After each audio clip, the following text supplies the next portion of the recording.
Assalamualaikum, selamat datang di Relevan Hati. Semoga menjadi pribadi yang lebih baik. Bismillahirrahmanirrahim. Assalamualaikum warahmatullahi wabarakatuh. Innal hamdalillah wassalatu wassalamu ala Rasulillah wa ala alihi wa sahbihi wa man tabi'ahum bi ihsan ila yaumil qiyamah. Kepada keluarga besar kajian Ciniru di Kebayoran dan seluruh yang hadir dan berpartisipasi pada kesempatan sore kali ini, semoga Allah senantiasa menyibukkan kita di dalam sebuah ketaatan dan menyibukkan kita di dalam ibadah. Sesungguhnya tidak ada yang paling kita harapkan kecuali adalah kita tidak tertipu dengan berlalunya waktu. Karena sesungguhnya siapapun yang mereka tertipu dengan waktu, maka sesungguhnya musibahnya lebih besar daripada musibah kematian. Kematian itu hanyalah menghentikan seseorang dari amal solih. Tapi siapapun yang tertipu dengan waktunya ketika terus berlalu tanpa dia menyibukkan di dalam ketaatan, maka dia telah menjadi orang yang tertahan dari amal solih, dan tentunya dia telah memiliki salah satu sifat hati yang keras ketika tidak bereaksi terhadap waktu yang berlalu. Inilah yang menjadikan kita senantiasa memohon kepada Allah supaya kita disibukkan oleh Allah di dalam ketaatan dan disibukkan oleh Allah di dalam perkara ibadah. Dan sesungguhnya tanda kebaikan kita di dalam iman yaitu adalah ketika kita dihindarkan dari perkara yang tidak bermanfaat. Hari ini kita berada pada zaman fitnah, dan salah satu di antara fitnah terbesar pada zaman fitnah itu sendiri adalah banyak sekali entertain, banyak sekali informasi yang terus berkelebat di dalam perjalanan kehidupan kita dan hadir setiap waktu di depan kita. Yang menjadikan kita ketika berkelebat setiap informasi, entertain, segala macam hal yang tentunya belum tentu semuanya kita butuhkan, dan akhirnya terkadang menjadikan kita memiliki waktu screen time yang berlebihan, dan akhirnya kita scrolling tidak ada hentinya. Dan akhirnya tanpa kita peduli, tanpa kita sadari, sesungguhnya kita terbunuh oleh waktu, dan akhirnya waktu bukan hanya menjauhkan kita dari amal solih, tapi waktu menjadikan kita tidak bisa memiliki prestasi yang baik di hadapan Allah. Inilah yang menjadikan kita harus selalu sensitif terhadap waktu. Maka perhatikanlah handphonemu, perhatikanlah media sosialmu, perhatikanlah entertain yang ada pada dirimu, karena sesungguhnya itu terus merusak kehidupan kita tanpa kita sadari. Pelan tapi pasti akhirnya mengambil waktu, dan siapapun yang telah terambil dan telah terenggut waktunya, maka sesungguhnya tidak ada kebaikan dan tidak ada keberkahan yang ada di dalam perjalanan hidupnya. Inilah yang menjadikan kita khawatir ketika kita pernah mendengar sabda Nabi SAW. Bukan sabda. Ini kita pernah mendengar sebuah perkataan dari seorang ulama. Inna mimma min sukhtillah yushkilahu bima la yanfa. Allah itu kalau tidak suka sama manusia, maka Allah membiarkan manusia itu sibuk dalam perkara yang tidak bermanfaat. Bisa jadi screen time yang kita miliki, scrolling tanpa henti yang terus kita lakukan. Mari kita khawatirkan diri kita masing-masing bahwasanya itu merupakan perkara yang kita khawatirkan menjadi tanda indikator Allah itu tidak suka dengan kita, sampai kita dibiarkan screen time-nya terus berlalu, dan akhirnya berlalu semua kebaikan di dalam hidupnya waktu kita, dan akhirnya habisnya seluruh perjalanan hidup kita ketika kita terlalu mengentertain diri kita setiap waktunya. Mari kita berusaha untuk detox semampu mungkin. Bagi siapapun yang sudah merasa screen time-nya berlebihan, bagi siapapun yang sudah merasa entertain-nya dan scrollingnya sudah terlalu berlebihan, mari kita minta kepada Allah supaya kita diberikan waktu yang berkah. Kita disibukkan dalam ketaatan, kita disibukkan dalam ibadah. Ada saatnya kita harus memaksakan diri untuk keluar dari zona nyaman, dari screen time dan perkara-perkara yang bisa menggerus waktu kita dan menjadikan tidak bermakna perjalanan hidup kita. Dan kita harus selalu ingat betul, semakin banyak kita screen time, semakin banyak kita scrolling, akan semakin banyak informasi-informasi yang sebenarnya tidak kita butuhkan memenuhi ruang berpikir kita. Tanpa kita sadari, akhirnya memberikan penurunan pada kualitas kehidupan kita. Kita mengalami downgrade. Sebagaimana gadget, handphone, ataupun sebagaimana tab, iPad. Kalau terlalu banyak informasi yang kita install, terlalu banyak aplikasi yang kita download, maka menggunakan use space yang terlalu besar, sampai akhirnya free space-nya tinggal 5%, maka akibatnya aplikasi akan sangat lambat. Dan akhirnya kita tidak bisa memaksimalkan iPad kita karena terlalu banyak data yang kita pergunakan. Bahkan mungkin sebagian besar dari data itu tidak kita gunakan. Apa yang bisa kita lakukan untuk mengefektifkan kembali iPad kita ataupun gadget kita? Yaitu adalah mendelete unnecessary file yang tidak perlu supaya akhirnya kembali normal perjalanan gadget kita. Itu analogi sederhana. Bahwasanya perjalanan kita kadang cepat lelah, kadang cepat suntuk, karena kita sudah sibuk dalam perkara yang tidak bermanfaat. Dan itu ternyata memberikan toksit dan racun dalam kualitas kehidupan kita. Kita mengalami downgrade ketika kita terus disibukkan dalam perkara yang tidak bermanfaat. Inilah yang menjadikan kita bisa memahami apa yang dikatakan oleh para ulama. Sesungguhnya Allah kalau tidak suka sama manusia akan disibukkan dalam perkara yang tidak bermanfaat. Marilah kita memiliki rasa khawatir terhadap perkara ini. Kita keluar dari zona yang membuat kita bisa tergerus pada perkara yang tidak bermanfaat. Dan mintalah kepada Allah setiap waktunya, supaya kita diberikan waktu yang berkah dan disibukkan dalam satu kegiatan yang bermanfaat menuju kepada kegiatan yang bermanfaat berikutnya. Sekali lagi, hati-hati terhadap apa yang ada di telapak tangan kita karena sesungguhnya itu akan mempengaruhi kualitas kita di dalam perjalanan hidup kita. Alhamdulillah, tentunya senantiasa kita bersyukur kepada Allah atas setiap nikmat yang Allah berikan pada kehidupan kita. Sesungguhnya nikmat dari Allah itu terkadang Allah tidak memberi apa yang kita mau, tetapi Allah pasti memberi apa yang kita butuhkan dan takarannya tidak pernah meleset. Takaran-takaran yang Allah berikan di dalam kehidupan kita tidak pernah salah, dan inilah yang menjadikan kita harus memahami kunci kelapangan di dalam kehidupan sangat terletak, yaitu adalah bagaimana ketika kita senantiasa mensyukuri apa yang telah Allah berikan di dalam perjalanan kehidupan kita. Bersyukurlah kepada Allah, karena sesungguhnya kehidupan materialisme itu penyakit dan tidak ada obatnya kecuali adalah syukur yang terus kita berikan terhadap setiap takaran yang Allah berikan di dalam kehidupan kita. Sesungguhnya kehidupan kapitalisme membuat kita kelelahan dan pastinya membuat kita keletihan, dan tidak ada yang bisa mengistirahatkan kita dari kepenatan dan keletihan kecuali adalah ketika kita senantiasa bersyukur terhadap apa yang sudah Allah berikan di dalam perjalanan hidup kita. Hidup bukan tentang berapa yang kita kumpulkan, tapi hidup adalah tentang nilai apa yang kita miliki dan kita wariskan setelah kita meninggal dunia.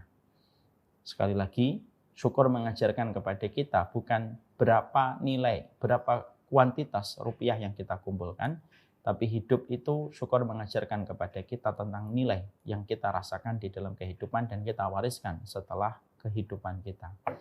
Inilah yang menjadikan kita menata kesyukuran kita setiap waktunya, setiap saatnya. Semoga Allah memberikan kepada kita hati yang mudah bersyukur kepadanya. Dan semoga kita tidak terlenakan dan tidak terlalaikan dengan banyaknya harta. Sekali lagi, syukur itu lebih berat daripada sabar. Makanya para ulama sampai mengatakan, dari para sahabat Nabi, kami dulu diuji dengan kesempitan, kami mampu untuk bersabar.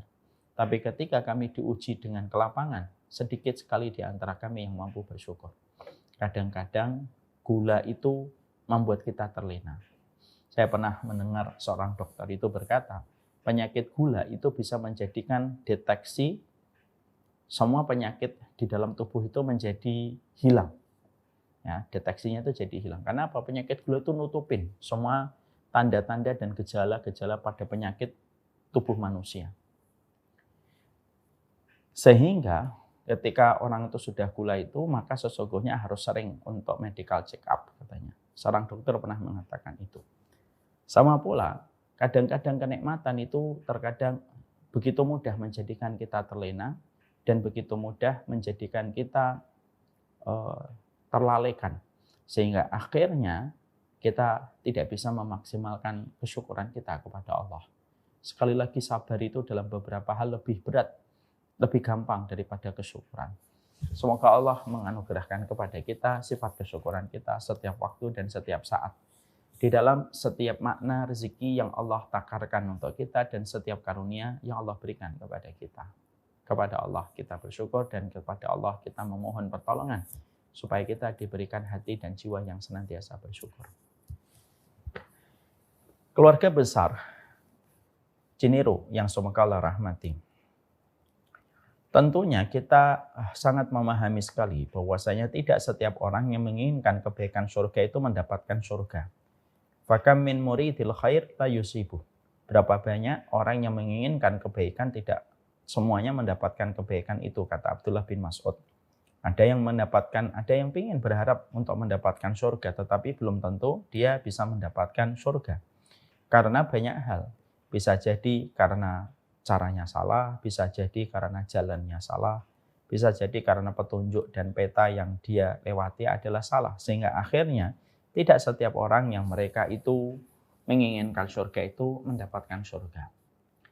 Perkataan Abdullah bin Mas'ud ketika mengatakan fakam min muridil khair la yusibu, berapa banyak orang yang menginginkan kebaikan dan kebaikan surga, tidak semuanya mendapatkan surga. Ini akan menjadi lebih terang lagi ketika kita mengkaitkan dan mengkorelasikan dengan dua ayat pada surat Al-Ghasyiyah. Ayat yang ketiga dan ayat yang keempat. Ketika Allah berfirman, amilatun nasibah tasla naron hamiyah. Berapa banyak orang yang mereka kepayahan, mereka keletihan ketika mereka melakukan amal, tapi kepayahan dan keletihan di dalam amal mereka tidak memasukkan mereka ke surga, tetapi justru menjerumuskan mereka ke dalam neraka yang menyala-nyala. Amilatun nasibah tasla naron hamiyah. Tetapi mereka mendapatkan api neraka yang menyala-nyala.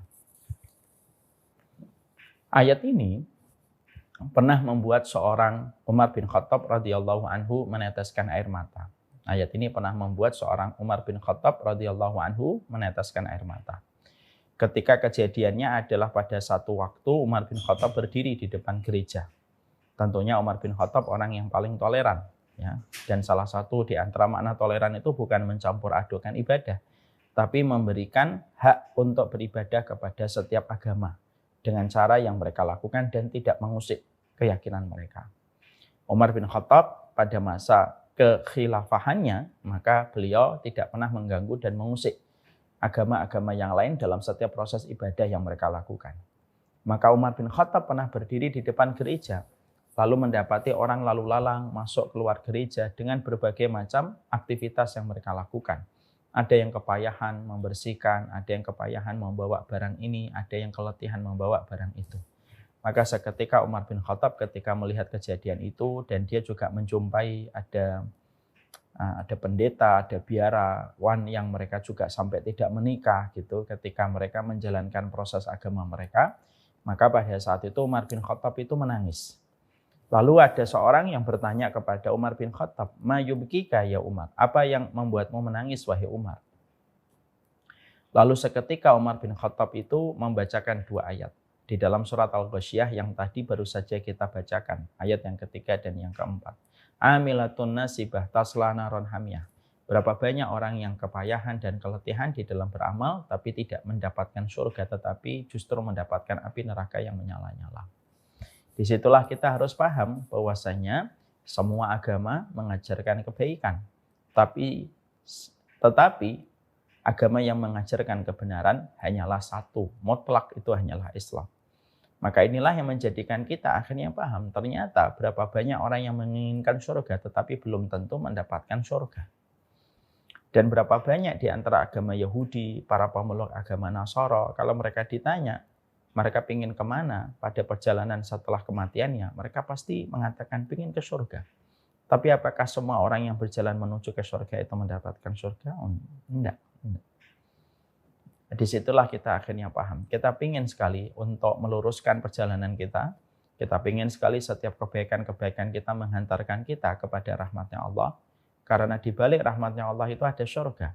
Dan itulah yang menjadikan kita pada setiap bulan kita mengkaji tentang 40 karakteristik mereka yang dicintai oleh Allah. Karena tempat kembalinya orang-orang yang dicintai oleh Allah tidak ada tempat kembali untuk mereka kecuali adalah surga Firdaus yang Allah janjikan ketika Allah menciptakan surga dengan rahmatnya. Inilah yang menjadikan kita mempelajari 40 karakteristik. Kita pada kesempatan hari ini akan membahas kalau tidak salah sifat yang ke-21 ya, kalau saya tidak salah ya. Semoga saya tidak salah.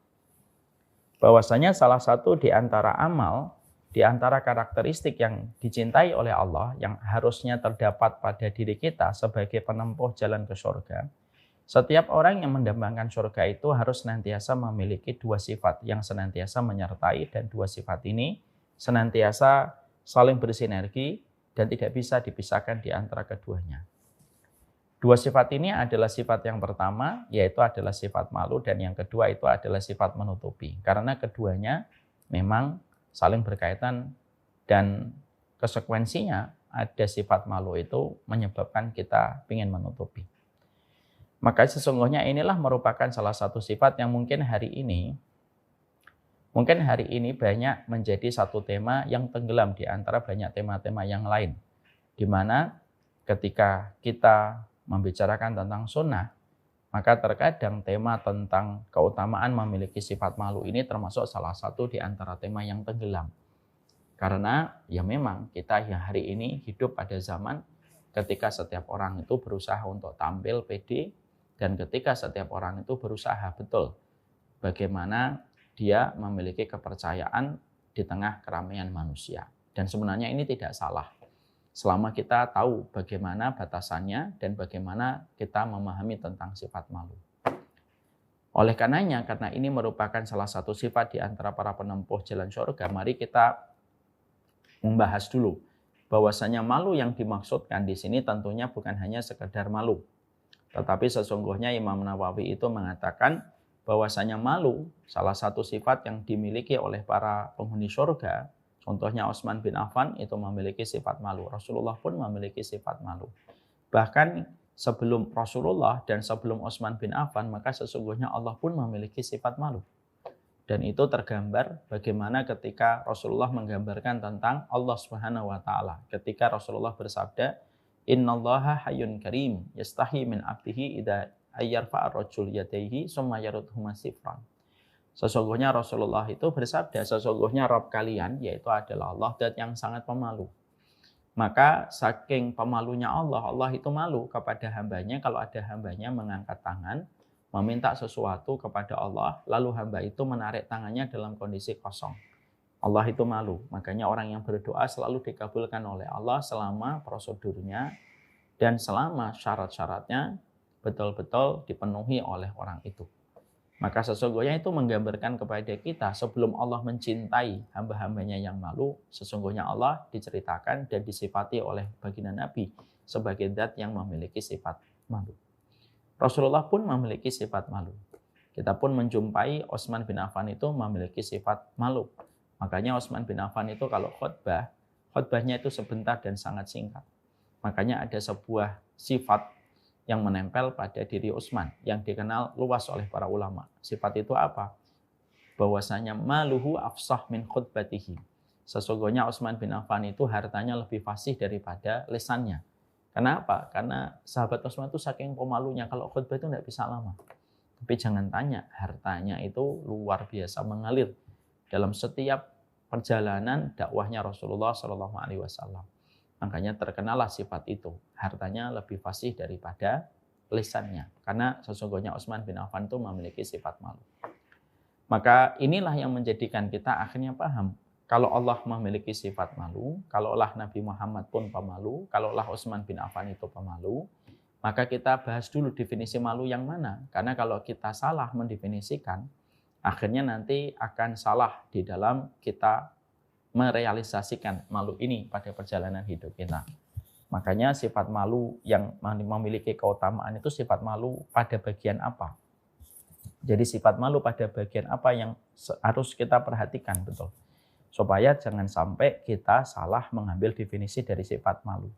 Jangan sampai ada orang yang malu, tidak mau ngomong, tidak mau belajar, lalu kita katakan ini sifat yang mulia, salah. Bukan definisi itu malu yang mendapatkan pujian dari Allah dan bukan itu malu yang merupakan bagian dari sifat penghuni surga.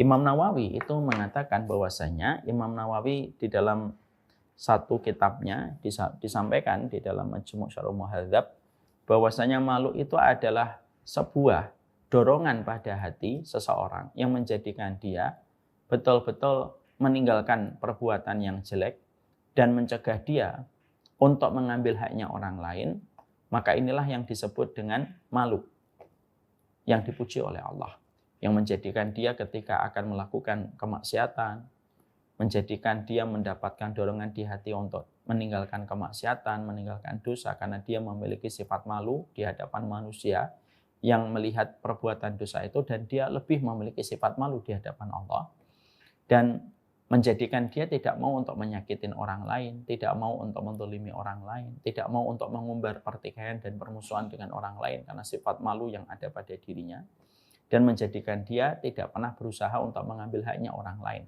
Dan inilah yang disebut dengan definisi sifat malu yang sangat dipuji oleh Allah. Dan Allah ingin supaya orang yang mendambakan cintanya Allah, orang yang mendambakan ridhonya Allah, mereka memiliki sifat malu ini. Sifat malu ini. Ya.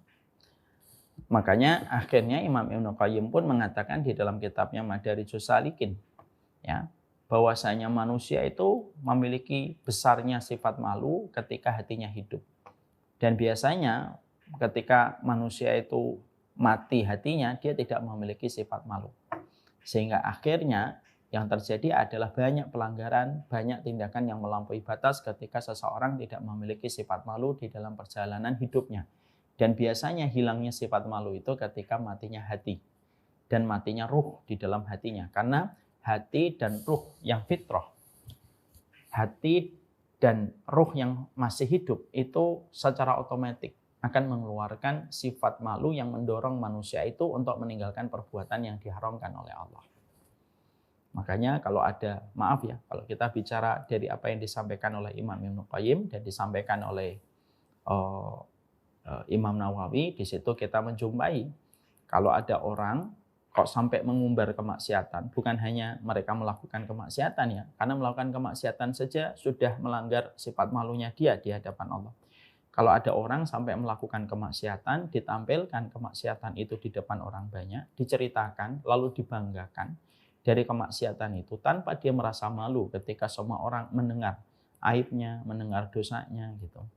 Maka dipastikan fix dan confirm orang yang melakukan kemaksiatan itu sudah dosa besar. Tapi orang yang membanggakan kemaksiatan dan menceritakan kemaksiatan sampai dia umbar kemaksiatan itu di depan orang banyak, itu dipastikan ada dua yang harus kita mengerti. Satu, dipastikan hatinya sudah mati dan ruhnya sudah gersang. Yang kedua, dipastikan orang ini jauh sekali dari rahmatnya Allah. Dan orang semacam ini sangat susah untuk dimaafkan dan sangat susah untuk diampuni oleh Allah. Ketika dia sudah kehilangan sifat malunya, raib entah kemana, punah, lalu dia membanggakan dosanya, maka sesungguhnya sifat malu ini menunjukkan bahwasanya hatinya sudah mati dan ruhnya sudah gersang. Dan tentunya susah dimaafkan. Makanya Rasulullah SAW bersabda dalam satu riwayat Muslim, kullu ummati mu'afan illal mujahirin. Sesungguhnya setiap umatku selama mereka melakukan dosa, maka masih bisa dimaafkan oleh Allah. Illa, kecuali mujahirin. Mujahir. Ya, ingat ya, kayak ikan mujair. Tapi ini dalam bahasa Arab, mujahirin. Mujahirin itu siapa? Kata Rasulullah, orang yang melakukan dosa, orang yang melakukan kemaksiatan pada masa lampau atau masa kemarin, lalu Allah menutupi dosanya dan kemaksiatannya. Tetapi ketika Allah sudah menutupi dengan sifat sitarnya Allah, sifat Allah yang menyembunyikan dosa dan kemaksiatan hambanya. Tapi justru hamba itu ketika mendapatkan tutup dari Allah dan tirai dari Allah, justru membuka dosanya sendiri, merobek tirai yang Allah berikan kepadanya, sampai menceritakan dosa dan kemaksiatan itu kepada banyak orang. Lalu akhirnya tirai yang Allah berikan kepadanya disia-siakan. Akhirnya dia tertawa ketika dosa itu membangun kebanggaan pada dirinya. Maka sesungguhnya fix orang semacam ini sangat susah dimaafkan oleh Allah. Dan harus melalui prosedur yang panjang supaya bisa dimaafkan oleh Allah kelak di akhirat. Ada orang yang berzina, bisa jadi ada dua kondisi. Ada kondisi yang pertama, dia betul-betul bertaubat dan betul-betul menyesali dosa zina yang telah dia lakukan.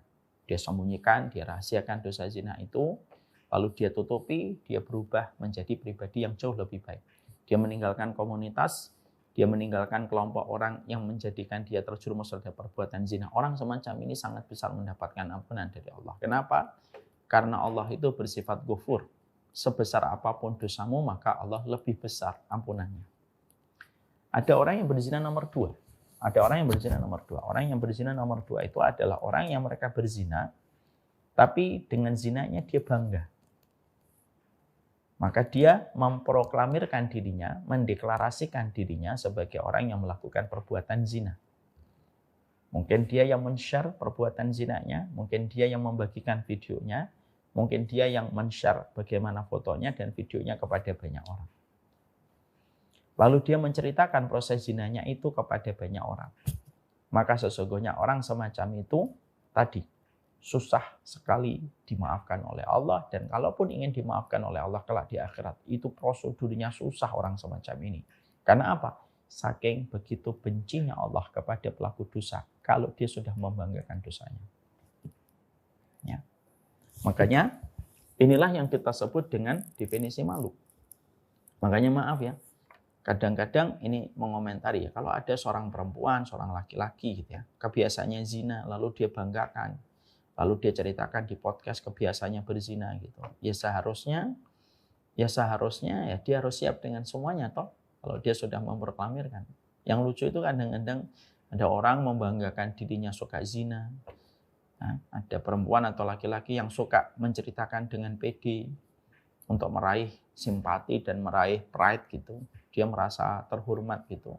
Dia menceritakan zinanya kepada banyak orang, tapi giliran ketika mendapatkan akibat dari zinanya, lalu dia menjadi menangis dan sedih. Itu menurut saya kontradiktif. Karena pada dasarnya, orang yang sudah membanggakan zina, orang yang sudah membanggakan dosa, maka dia harus siap dengan konsekuensi apapun dari dosa itu. Ya, semoga Allah menjaga hati kita semuanya. Maka itulah yang disebut dengan sifat malu. Makanya inilah yang menjadikan kita akhirnya memahami betul bagaimana sifat malu itu menjadi salah satu di antara karakteristik istimewa di antara mereka yang ingin untuk menjemput rahmatnya Allah. Kalau kamu ingin mendapatkan rahmatnya Allah, milikilah sifat malu. Yang sifat malu itu menjadikan kita betul-betul terdorong hatinya untuk meninggalkan kemaksiatan dan menjadikan kita tidak ingin menyakiti orang lain, tidak ingin untuk terang-terangan bermusuhan sama orang lain gitu. Karena pada dasarnya itulah sifat malu yang disampaikan oleh Rasulullah, itulah yang disampaikan oleh para ulama.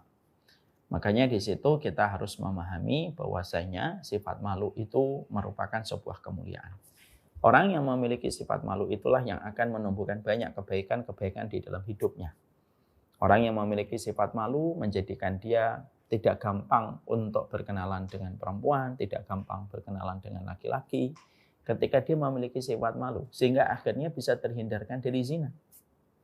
Ada orang yang terkadang begitu pede di atas mimbar, begitu pede di atas podium, begitu pede dia merepresentasikan materi-materi di kantornya, tapi ternyata setelah dia selesai dengan presentasinya, dia ternyata orangnya sangat pemalu sekali. Sehingga ketika jumpa sama orang dia dalam kondisi ketika ketemu lawan jenis dia dalam kondisi malu. Tapi ketika dia presentasi, menyampaikan teorinya, menyampaikan narasinya, menyampaikan tentang konsepnya, idenya, dia luar biasa. Inilah salah satu contoh terbaik. Dia tahu kapan menempatkan rasa percayanya diri, dan dia tahu kapan mempergunakan sifat malunya. Dan itu merupakan bagian dari cuplikan sifatnya Nabi. Nabi itu kalau khutbah, Masya Allah, orator betul. Nabi itu kalau sudah tausiah, menggetarkan hati. Apalagi ketika suara Nabi yang begitu lembut itu mengetuk-ngetuk gendang-gendang hati dan jiwa para sahabat. Ya. Nabi itu kalau memimpin perang, sangat ditakuti. Dan tidak ada orang yang paling berani di dalam peperangan. Seluruh para sahabat mengatakan yang paling berani itu Rasulullah. Bahkan setingkat Khalid bin Walid pun sangat mengakui bagaimana strategi perangnya Rasulullah dan bagaimana keberanian Nabi ketika di dalam medan peperangan. Itu Nabi Muhammad. Tapi Nabi Muhammad tetap memiliki sifat malu yang luar biasa di sisi yang lainnya. Ya, jadi disinilah kita memiliki meeting point bahwasanya sifat malu bukan sifat malu yang menjadikan dia tidak percaya diri. Percaya diri itu bukan berarti menghilangkan sifat malu, enggak. Sifat malu yang dikatakan adalah sifat malu yang menjadikan kita terhalang dari perbuatan dosa dan tidak mengambil haknya orang lain. Maka sesungguhnya keutamaan sifat malu itu disampaikan oleh para ulama memberikan kepada kita banyak sekali keutamaan kalau kita memiliki sifat malu. Yang pertama, sifat malu itu merupakan sifatnya Allah. Sehingga ketika kita senantiasa memompa diri kita, menempa diri kita, mengasah diri kita untuk senantiasa memiliki sifat malu di dalam perjalanan hidup kita, maka kita telah memiliki adab sebagaimana sifatnya Allah. Dan ini merupakan kemuliaan dan menjadikan kita, kalau sudah sesuai dengan satu persatu sifat kita selaras dengan sifat-sifatnya Allah, menjadikan kita dikenal oleh Allah lebih kuat dan menjadikan kita lebih mudah untuk menjemput rahmatnya Allah. Contoh, Allah memiliki sifat Ghafur, maka kamu selalu meminta ampunan kepada Allah. Ketika Allah memiliki sifat Ar-Razzaq, maka kamu selalu yakin bahwasanya rezekimu sudah ditanggung oleh Allah, walaupun pengamat ekonomi sudah mengatakan bahwasanya kuartal yang kedua tahun 2025 agak sedikit mendung dan cenderung gelap ekonomi kita. Tapi kita tetap yakin karena kita mengimani sifat Razzaqnya Allah. Itu namanya menyelaraskan kehidupan kita dengan sifat-sifatnya Allah. Kita mengetahui Allah memiliki sifat pemalu, Hayyun Karim, maka kita berusaha untuk memiliki sifat malu. Sehingga ketika kita datang kepada kita godaan, datang kepada kita tawaran-tawaran kemaksiatan, maka menjadikan kita menolak tawaran-tawaran itu yang menggiurkan ketika itu perkara yang haram, maka berkesesuaian dengan sifatnya Allah tadi, sifat malunya kita sesuai dengan sifat yang Allah miliki dari sifat malu. Maka sesungguhnya itu yang akan menjadikan posisi kita kuat di sisi Allah dan tentunya mudah mendapatkan rahmat Allah. Dan malu itu memang efeknya bisa kemana-mana. Ada pejabat, maka ketika tawaran kepadanya dengan deal-deal dan kerjasama di bawah meja, lalu dia membayangkan, Masya Allah ya, nanti kalau saya mengambil ini, lalu terungkap kasusnya, apa saya tidak malu disaksikan oleh keluarga seluruh Indonesia sebagai koruptor, dan bagaimana nanti istri saya, bagaimana anak-anak saya akan melanjutkan kehidupan kalau mereka mengenali kami sebagai pemakan uang rakyat. Malu itu menyergap dirinya dan membayangkan dirinya itu nanti akan ditelanjangi oleh masyarakat, belum lagi di hadapan Allah. Lalu menjadikan dia berkata, maaf Pak, tidak usah menawarkan kerjasama di bawah meja. Saya tidak mau. Sifat malu itu efeknya besar dalam perjalanan hidup. Ya. Karena orang yang memiliki sifat malu akan berpikir jauh ke depan. Itu salah satu di antara buah manisnya ketika memiliki sifat malu. Dia akan berpikir jauh ke depan. Sebelum dia melakukan sesuatu, terutama ketika datang kepadanya godaan-godaan yang ada di depannya. Maka dia berpikirnya jauh ke depan. Dengan sifat malu yang dia miliki, akhirnya menjadikan dia hati-hati dalam setiap perkara. Makanya kalau orang dia sudah malu, akan banyak kebaikan yang terjadi. Seorang bapak kalau dia memiliki sifat malu misalkan, dia di kantor, tiba-tiba dia terpesona dan tergoda dengan seorang wanita yang berada di instansi yang sama, padahal dia punya keluarga. Godaannya begitu kuat pendorong dan mungkin perempuannya juga memberikan sinyal gitu bahwasanya dia suka dengan sang laki-laki. Maka yang bisa menghentikan dua orang ini ketika sang laki-laki mungkin punya keluarga gitu, maka ketika sang laki-laki itu berpikir jauh, wah nanti kalau saya ketahuan affair sama perempuan ini, istri saya tahu, suasana di kantor semuanya tahu, anak-anak perempuan saya nanti akan pasti juga malu gitu. Dapatin bapaknya mudah tergoda dengan perempuan. Maka pasti kalau dia memiliki sifat malu menjadikan dia itu berpikirnya itu jauh ke depan, beyond. Dia jauh ke depan gitu berpikirnya. Sehingga akhirnya banyak musibah dan bala itu mampu dihindarkan ketika orang itu sudah tumbuh sifat malunya. Sifat malunya sudah tumbuh. Menjadikan dia terasah dan dia hati-hati dalam setiap perjalanan hidup. Dia menjadikan hati-hati di dalam perjalanan hidupnya. Sehingga sifat malu itulah yang kita dapatkan sifat yang pertama. Kamu kalau memiliki sifat malu berkesesuaian dengan sifatnya Allah. Semakin hidupmu berkesesuaian dengan sifat-sifatnya Allah, maka menjadikan dirimu akan lebih mudah dikenal oleh Allah. Dan tentunya Allah akan terus membersamai hidupmu dan terus memberikan kelapangan dan pertolongan pada perjalanan hidup kita. Karena hidup kita berkesesuaian dengan sifat-sifatnya Allah. Itu yang kedua. Itu yang pertama. Yang kedua, keutamaan ketika kita memiliki sifat malu itu, yaitu ketika kita mendapatkan bahwasanya sifat malu ini merupakan sunnahnya para nabi dan para rasul. Para nabi itu memiliki sifat malu, makanya dikatakan asyadda hayaan minal adra fi khidriha. Asyadda hayaan asyaddu minal adra fi khidriha. Dalam riwayat Bukhari dikatakan nabi itu merupakan pribadi yang sangat pemalu.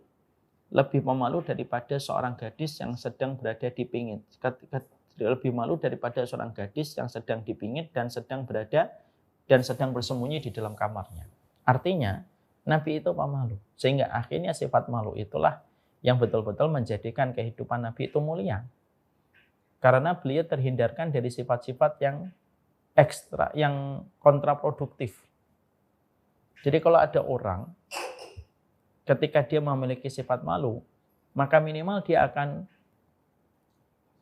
terselamatkan dari hal-hal kontraproduktif. Dengan sifat malu itu akhirnya dia menjaga ucapannya. Ya, dia selalu berhati-hati dalam setiap tulisannya. Karena dia malu kalau nanti jatuh dalam sebuah kesalahan dan dia harus menanggung akibat dari kesalahan itu. Dan pastinya akan terhindarkan dari sifat-sifat yang kontraproduktif kalau betul-betul seseorang itu memiliki sifat malu. Ya. Makanya kita mendapati sampai para ulama itu memiliki sifat malu. Sampai saya pernah membaca di dalam kitab-kitab hadis, para ulama, perawi hadis itu, mereka itu sampai tidak mau makan di luar rumah mereka. Kenapa? Saking malunya mereka. Jadi ulama-ulama perawi hadis itu kalau makan tidak pernah beli di warung. Karena saking malunya mereka. Jadi mereka itu beli, dibawa ke rumah, dimakan di rumah. Karena malu gitu, kelihatan. Makanya dengan sifat malu itulah yang akhirnya menyelamatkan orang-orang yang memiliki dan berhiaskan hidupnya dengan sifat malu itu terselamatkan dari sifat-sifat yang sifatnya kontraproduktif. Ya. Dan Nabi pun selamat dari sifat-sifat kontraproduktif. Sehingga akhirnya tidak banyak masalah sosial yang ditemui Nabi bersama dengan para sahabatnya. Ya salah satunya karena sifat rasa malunya Nabi SAW. Makanya dengan memiliki sifat malu itu menjadikan seseorang lebih berhati-hati. Ya, dia menjadikan akan lebih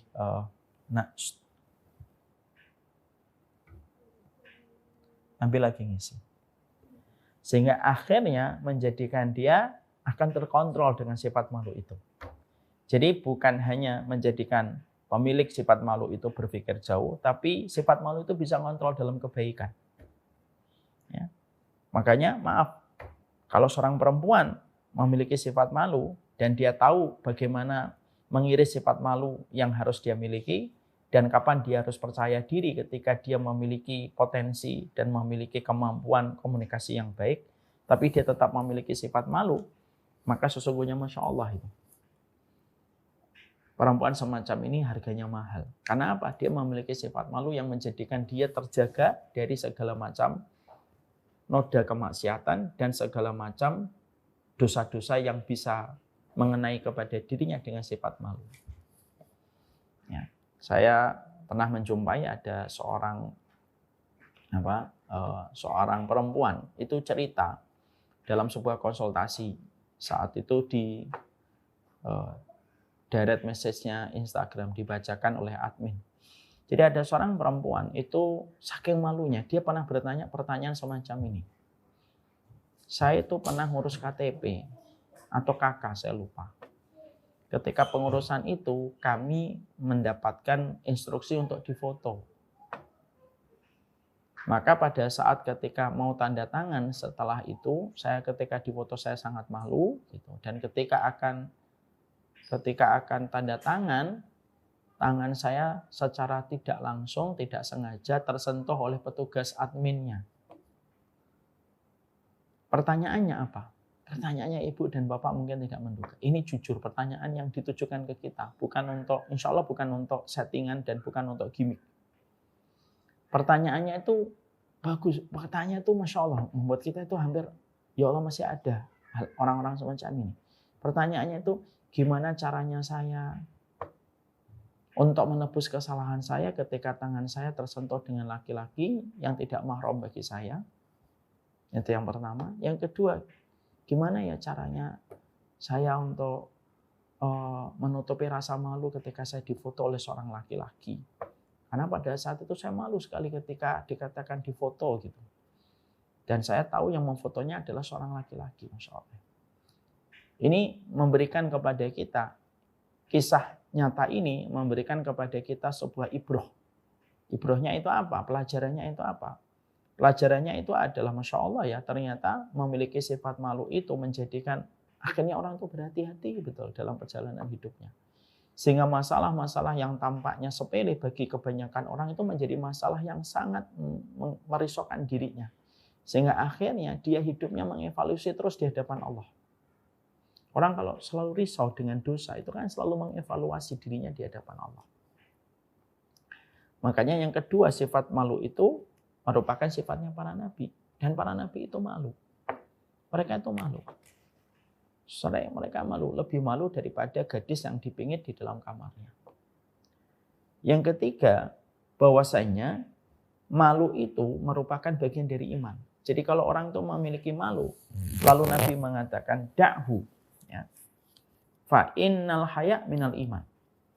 Hadis ini diriwayatkan dari Ibnu Umar dan memiliki latar belakang peristiwa yang terjadi. Rasulullah pernah melewati seseorang Ansor yang sedang menasihati tentang sifat malu. Seakan-akan orang ini menyalahkan temannya dengan mengatakan, kalau malu itu bisa membahayakan kamu. Maka Rasulullah SAW justru malah membela sahabat yang sedang dinasihati itu. Da'hu fa innal haya minal iman. Biarkan kalau dia masih punya malu. Karena malu itu merupakan bagian dari keimanan. Ya. Walaupun mungkin ada banyak orang yang komen, nanti kontradiktif dong Ustaz, nanti bisa menjadikan dia tidak berkembang. Makanya tadi saya sampaikan dari awal. Bedakan antara kepercayaan diri dengan sifat malu. Karena keduanya itu teritorialnya berbeda. Saya pernah mendapati ada seorang laki-laki masih muda, punya kepercayaan diri ketika merepresentasikan idenya, gagasannya, dengan sangat percaya diri. Tapi giliran ketika sudah selesai, kita ngobrol, sangat pemalu sekali ternyata. Padahal ketika ngomong tadi itu nggak kelihatan sama sekali bahwasanya dia memiliki sifat malu. Ketika sudah selesai, dia menyampaikan representasi itu langsung caranya itu kelihatan pemalu sekali. Maaf ya Ustaz kalau ada yang salah. Enggak ada yang salah. Saya bilang. Maka sesungguhnya disitulah kita akhirnya mendapati bahwasanya sifat malu itu merupakan bagian dari keimanan. Jadi kalau ada perempuan ketika dia memiliki sifat malu, semakin besar imannya. Sehingga akhirnya dia tidak membuka auratnya, tidak berlaku semau-maunya, ya, tidak melampaui batas. Ketika sifat malu itu akan menahan dia dari perbuatan-perbuatan yang sifatnya melampaui batas. Ya. Dan yang kelima, sifat malu itu keutamaannya apa? Sesungguhnya sifat malu pasti akan menghasilkan sikap yang baik. Dan akan menjadikan orang itu dipuji oleh Allah Subhanahu wa taala. Makanya ketika Allah mensifati kesalihan seorang wanita pada peristiwa dua orang wanita yang diambilkan air sumurnya oleh Nabi Musa alaihissalam, maka Allah mensifatinya dengan watamshi alastihyain. Kan kita tahu peristiwa Nabi Musa ketika Nabi Musa kabur setelah beliau membunuh seorang laki-laki Bani Israel.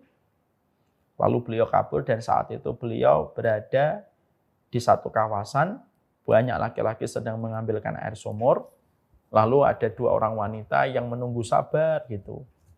Di tengah kerumunan laki-laki yang sibuk mengambil air dan dua orang wanita ini tidak mau menyeruak di antara kerumunan itu karena memiliki sifat malu.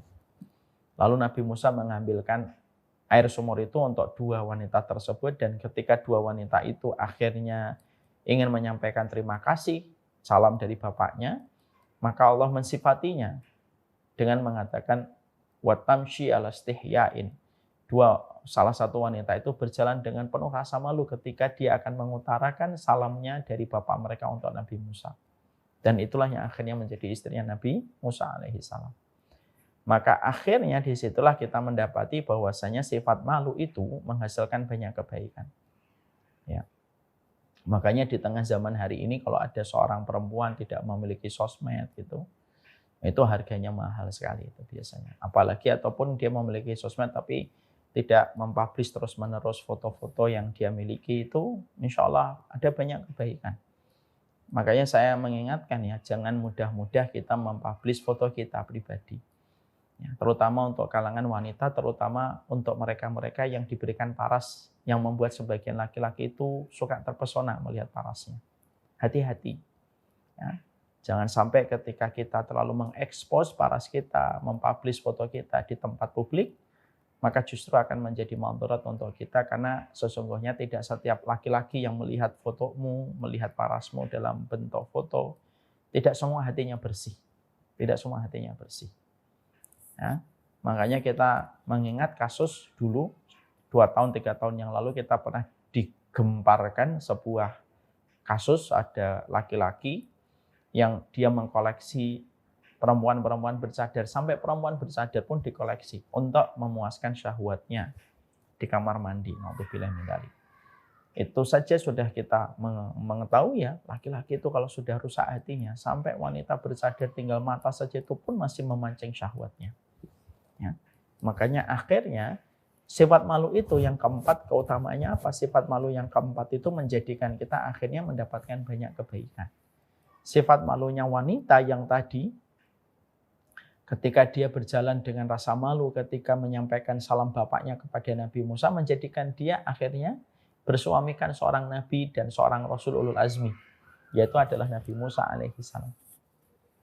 Ya. Untuk menggambarkan kepada kita bahwasanya, kata Rasulullah di dalam hadis riwayat Bukhari Muslim, al-haya'u la ya'ti illa bi khairin. Sesungguhnya rasa malu itu tidak mendatangkan kecuali adalah kebaikan.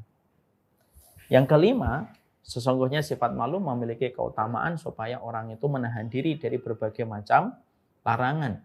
Dan bagaimana dia senantiasa memiliki kemauan untuk melakukan sebuah ketaatan. Dia malu sama Allah, sudah memberikan rezeki kepadanya, memberikan kecukupan, tapi masih sulit untuk melakukan ibadah. Dia malu sekali rasanya sama Allah itu. Nikmatnya sudah banyak, kehidupan sudah dimudahkan oleh Allah, persoalan-persoalan dalam hidupnya diberikan jalan keluar oleh Allah. Lalu dia merasa bahwasanya amalannya masih apa adanya, amalannya masih ala kadarnya, maka dia merasa malu sekali. Maka inilah salah satu di antara bentuk sifat malu yang menjadikan dia memaksimalkan ketaatan supaya dia tidak memiliki sifat malu supaya dia tidak malu di hadapan Allah dan menjadikan dirinya itu terjaga dari perbuatan dosa. Makanya sebagian ulama lalu mengatakan sifat malu yang paling utama itu malu sama Allah dulu sebelum kita malu kepada manusia. Semakin malu kepada Allah, maka dimanapun kita berada, maka tidak akan menjerumuskan kita kepada dosa. Kalau kamu punya sifat malu, walaupun kamu di kamar sendirian, tertutup, terkunci, tidak ada CCTV, tidak ada siapapun yang melihat, tapi kalau kamu memiliki sifat malu, maka kamu akan jujur kepada Allah walaupun di kamar sendirian. Ketika rasa malu itu ada di dalam hatimu dan menjadikan kamu tidak melakukan maksiat. Sifat malu itu yang akan menjadikan kita senantiasa steril handphone kita dari berbagai macam hal yang buruk dan berbagai macam hal yang mengundang murkanya Allah. Ketika kita memiliki sifat malu kepada Allah. Karena sifat yang malu yang paling utama itu sifat malu kepada Allah. Yang berbahaya itu apa?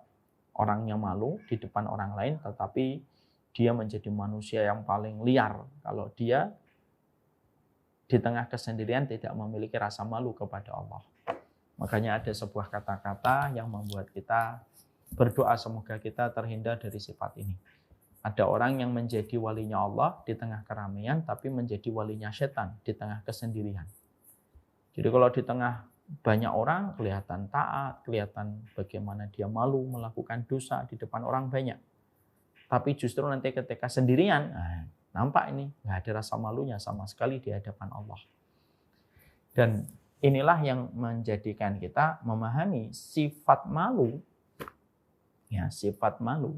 Yang paling besar itu adalah sifat malu kepada Allah Subhanahu wa taala. Dan ini merupakan sifat yang paling utama.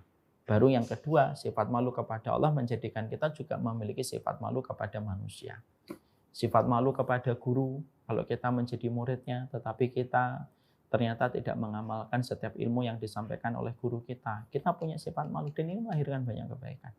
Sifat malu seorang istri kepada suami ketika dia mendapatkan banyak kebaikan tetapi tidak maksimal di dalam memberikan ketaatan kepada sang suami. Sifat malunya suami kepada istri ketika dia merasa telah diberikan keturunan dari istrinya tetapi dia tidak memberikan yang terbaik kepada istri dan keluarganya. Ini sifat-sifat malu kepada manusia dan ini juga akan mendorong banyak kebaikan-kebaikan pada perjalanan kualitas kehidupan manusia itu sendiri.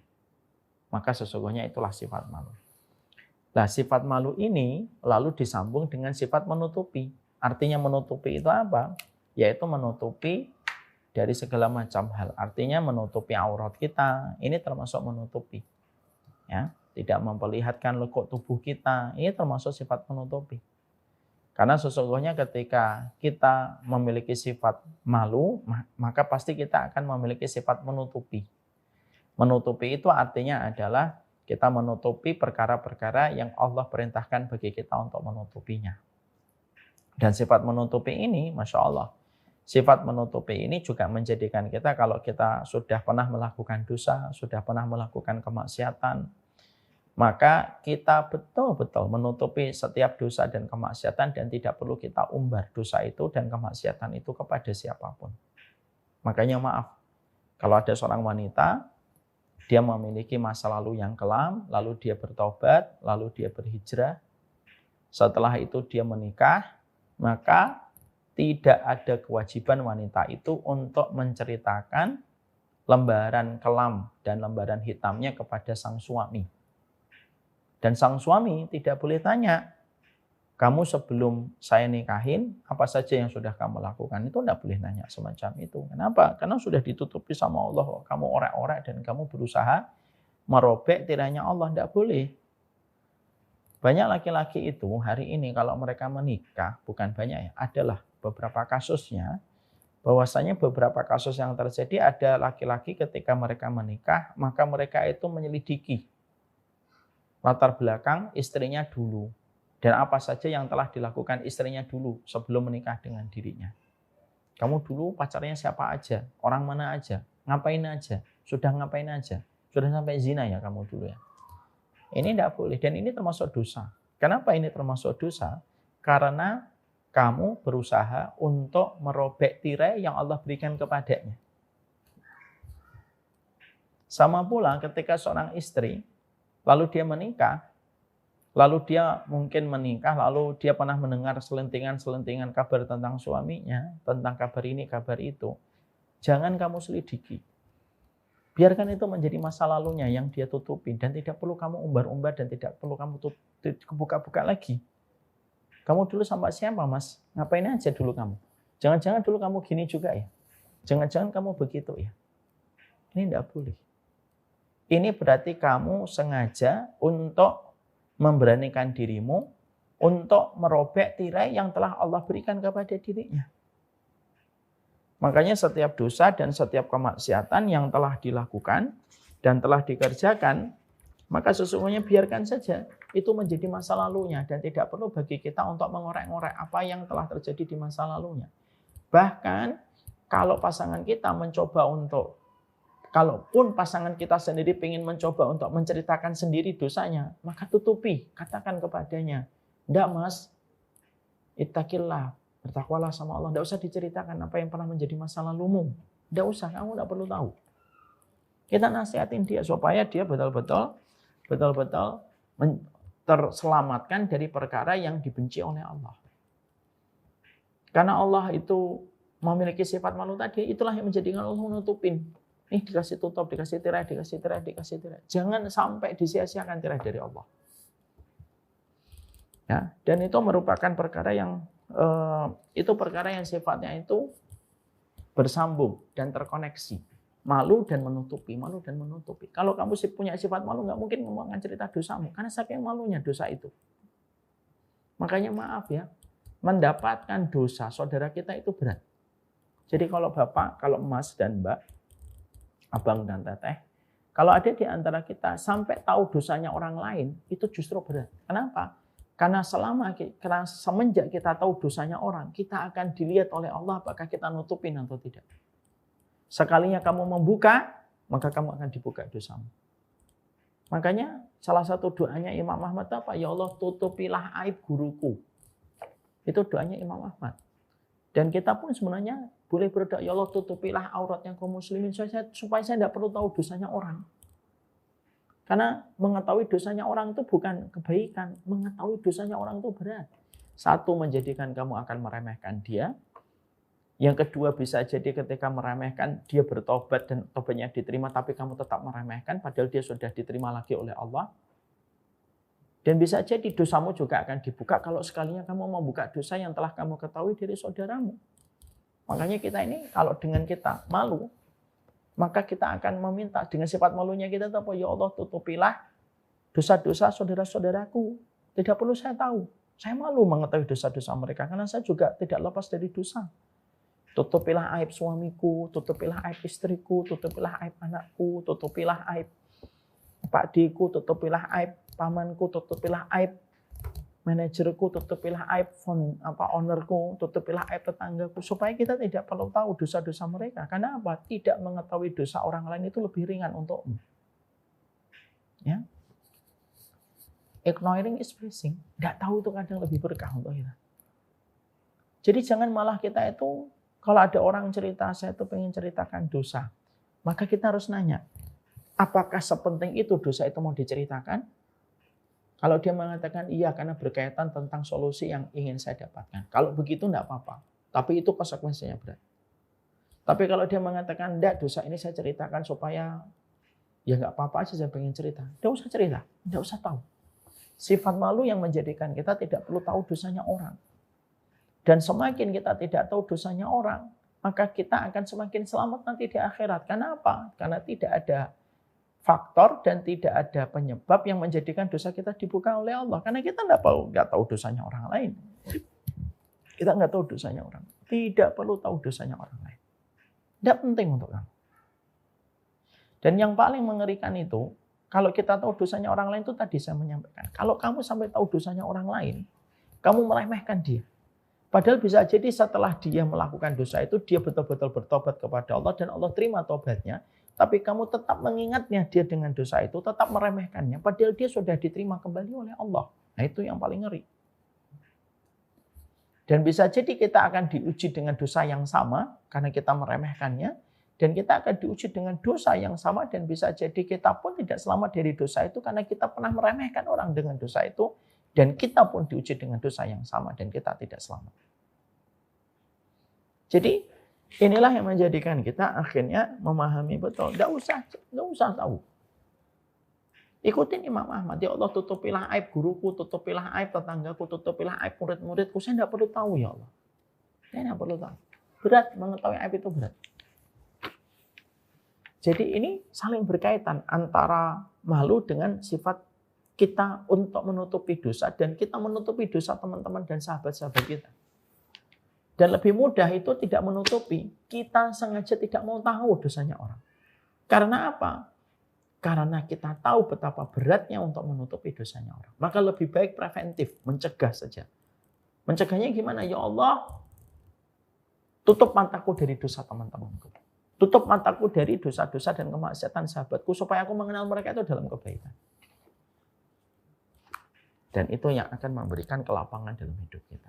Nah inilah yang menjadikan kita akhirnya paham. Sifat yang ke-21 yaitu memiliki sifat malu dan tentunya memiliki sifat untuk saling menutupi. Saya anggap ini selesai, nomor 21. Insya Allah nanti kita akan teruskan pada sifat yang ke-22. Wassalamualaikum warahmatullahi wabarakatuh. Walhamdulillahirabbil alamin. Saya serahkan kembali kepada Pak Eri.